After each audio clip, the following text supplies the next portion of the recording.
Carly joins us now for a look at sports. Carly, we have a story coming up about twin brothers playing on the same team. Well, not really twins. We got brothers here. Brothers, yep, sorry. You okay. have a twin sister, though, that you played sports with. How'd that work out? Hey, you know, we used it to our advantage. You know, you wear the identical outfit in badminton. Every once in a while, we maybe wore the same number in a soccer game. Try to throw the refs off here. I'm sharing all my secrets, yes. Well, family ties in sports can be some of the strongest bonds to break. Doug and Darren Flutie, Roberto and Sandy Alomar, Henrik and Daniel Sedin, they've all pushed each other and their teammates to be better. Well, Aaron Strack reports the same can be said for the Lloydminster Vandals and the Valleaus. It's a typical 6 points for the Vandals. Jared Valleau hitting younger brother Jess in the end zone. Touchdown, number 16, Jess Valleau! And no matter where they are on the field, they seem to find each other.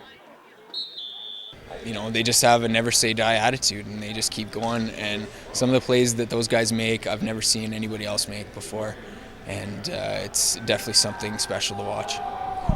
And they always come back to each other because they know what they're thinking, right? You know, a little wink, a little nod, you know, it's a lot of the same. You go back to CFL when the Fluties were playing together, right? You know, it's the same thing, right? The Valleaus have taken home back-to-back MVP honors, Jess in 2009 and Jared last season.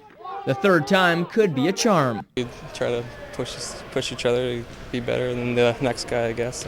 I think we've built up a little bit of chemistry over the year that we can use on the field, so it's all right. The Valleaus arrived back in 2008 when Lloydminster and Wainwright joined forces. They led the Vandals to their first championship last year. They're the quiet of the bunch. I don't know, it's hard to say about those guys, that they're just true talent. To get anything on them and, you know, nicknames or anything like that, it's awfully tough, but boy, we're sure lucky to have them, that's for sure. Aaron Strack, New Cap Sports. All right, well, thanks to the Vandals' 30-0 win over the Edmonton Stallions on Saturday, this weekend's semifinal Saturday will be a gooder. The Vandals, who have never been able to beat the Calgary Wolfpack, will be in tough as they travel to CGY to battle it out against the Pack for the chance to play the winner of the Bucks and Drillers game for the AFL title. We go to the Chucks now, where the CPCA Sika Pro Tour is winding down. And Mother Nature refuses to back off despite the wet weather that turned the 3-day Turtleford Oil and Ag Derby into a 2-day event. The CPCA's drivers and outriders rallied together to produce some rapid runs. We will jump to Heat 12 here. Now, by that time, this 5/8 track in the Ford was heating up and the pace of the runs was intense. Gary Gores hooked against his son Logan and fellow young gun Devin Mitsuing. Gary had the only clean ride in day one for this heat. Turtleford Hotel, horn sounds, and the big dogs are on the racetrack. Look at the Ghost make the turn on the attack, and here we go, Gary Ghost and H.J. Rassel heads to southbound and out of town, and H.J. Rassel, Double G, the Middle Lake Missile is firing in all right, well, as you can see there, Double G flies out of the figure eight. All three drivers would get out of the figure eight squeaky clean, penalty free, but after that first turn, Double G's lead, he did not lose it. Logan would catch up to him, but in the end, Gary took that one by a half a wagon's length lead. We will go now to heat number 10, where the show champ was decided. The Chief Ray Mitsuing sitting in fifth heading into the final day of racing. Ray is hooked there on barrel number 1. He's hooked against Shane Nolan and BJ Carey. If you watch closely out of that figure eight, Ray almost knocks a barrel over. We'll have more on that later.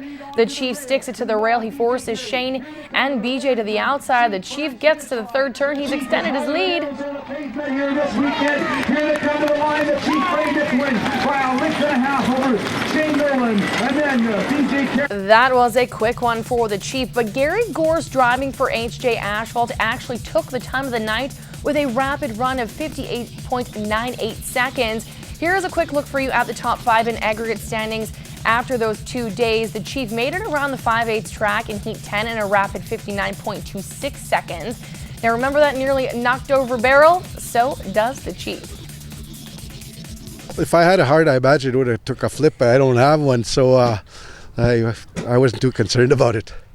I wasn't expecting to win. I just wanted to try and run clean and be there for the top 8 going into Saskatoon. That was my goal, and we're fortunate to win it.